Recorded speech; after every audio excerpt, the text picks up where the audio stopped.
You're listening to KBR Prime, podcast for curious mind. Enjoy.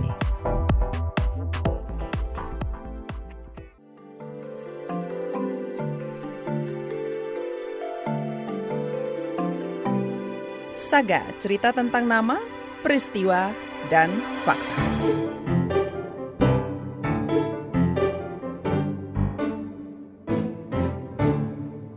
Saudara, Jakarta kerap masuk daftar kota dengan kualitas udara terburuk. Menurut Indeks Kualitas Udara Air Quality Index AQI pada September 2022, DKI menjadi yang terburuk di dunia diikuti Beijing dan Dhaka.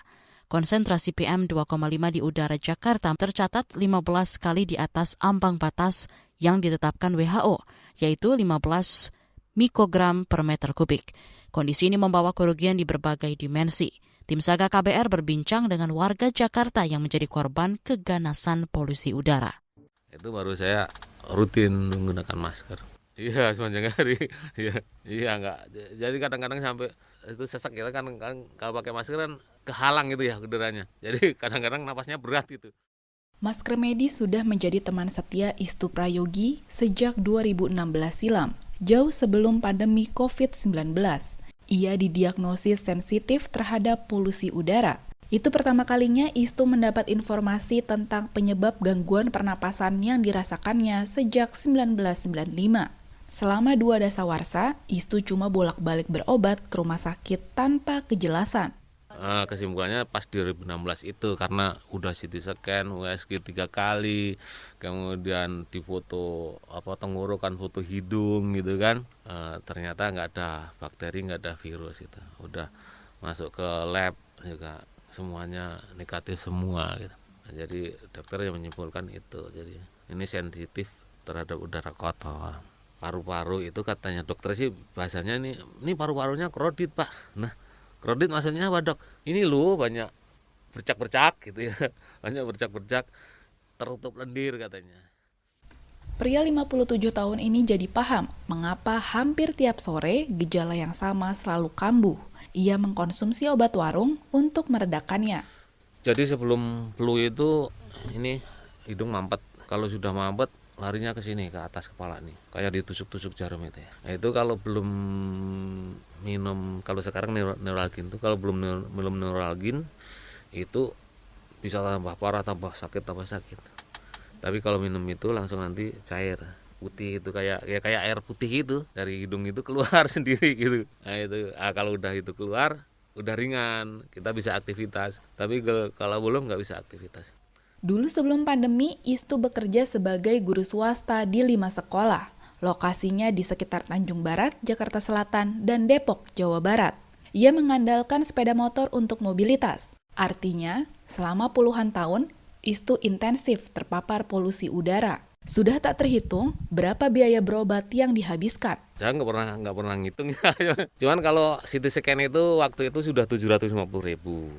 Tapi yang saya ingat yang mahal itu CT scan itu 750 itu ya terasa sekali gitu ya. Kalau sebelumnya kan masuk ke rumah sakit segala itu pokoknya tabungan cepet habis lah. Ya kalau 2003 itu gaji saya baru 90.000. Khusus naik itu baru naik 240.000.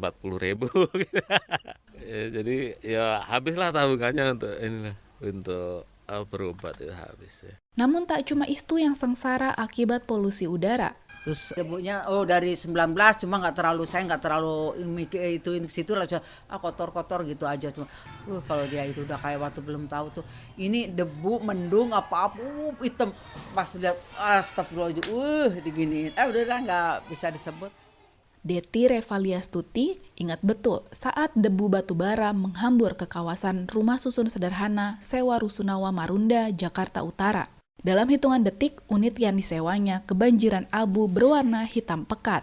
Debu yang sama otomatis terhirup oleh perempuan 66 tahun ini selama 3 tahun. Sumbernya diduga dari aktivitas bongkar muat batu bara oleh PT Karya Cipta Nusantara di Pelabuhan Marunda. Jadi kan ibaratnya bukan takut COVID, takut debu bara.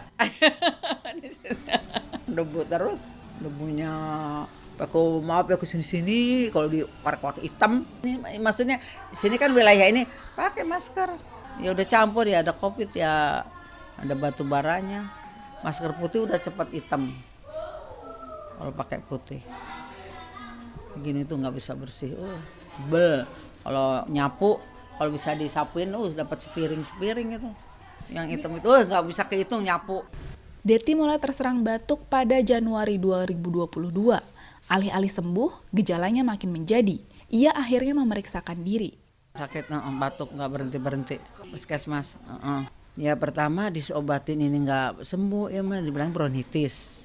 Terus diperiksa lagi, terus kok nggak sembuh juga, mengganggunya nggak bisa tidur.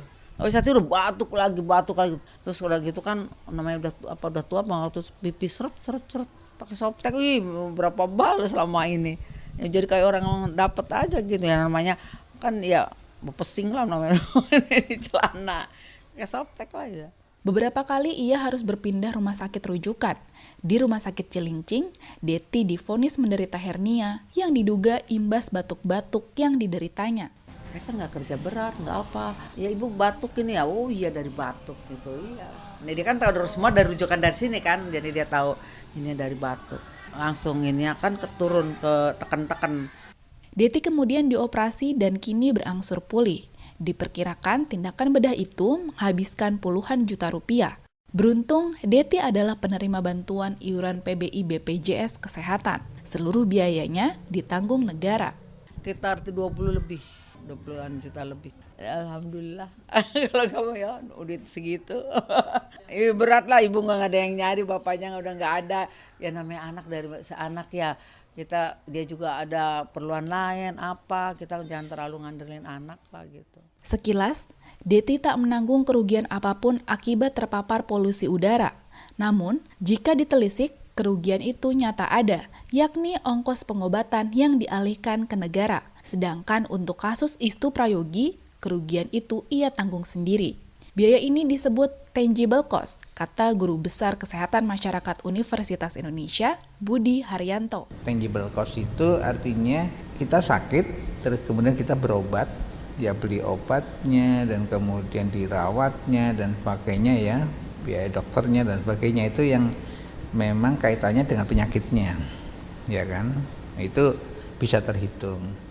Pada 2010, Budi menghitung biaya pengobatan warga Jakarta akibat penyakit yang berhubungan dengan polusi udara. Data diambil dari Rumah Sakit dan Kementerian Lingkungan Hidup dan Kehutanan KLHK. Mirisnya itu hasil riset lebih dari 1 dasawarsa lampau. Nah, ternyata sekitar 60%, 57,8% lah tepatnya.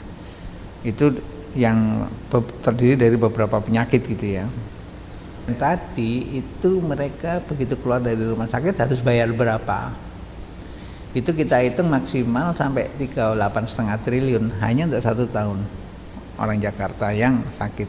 Ya emang range-nya antara 700 miliar sampai 38,5 triliun. Ongkos pengobatan makin membengkak jika penyakit yang berhubungan dengan polusi udara bersifat berat. Penyakit-penyakit tersebut berpotensi muncul apabila terpapar polutan dalam jangka panjang. Itu aja, saluran pernafasan itu kan jalan lewat, tapi juga dia bisa dirusak saluran nafasnya itu.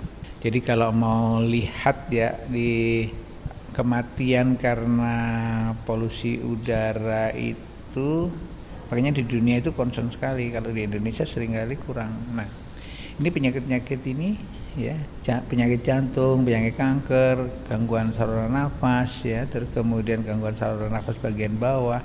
5 terbesar itu sebenarnya karena kaitannya dengan polusi udara. Budi menegaskan ongkos pengobatan atau tangible cost hanya kerugian minimal dari jumlah sebenarnya, mirip fenomena gunung es.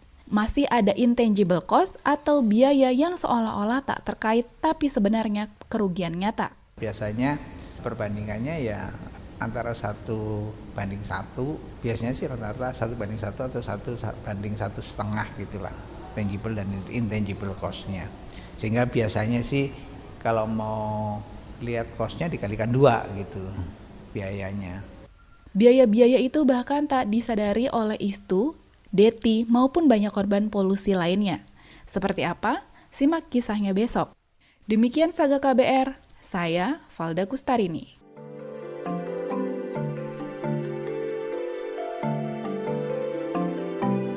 Saga, cerita tentang nama, peristiwa, dan fakta.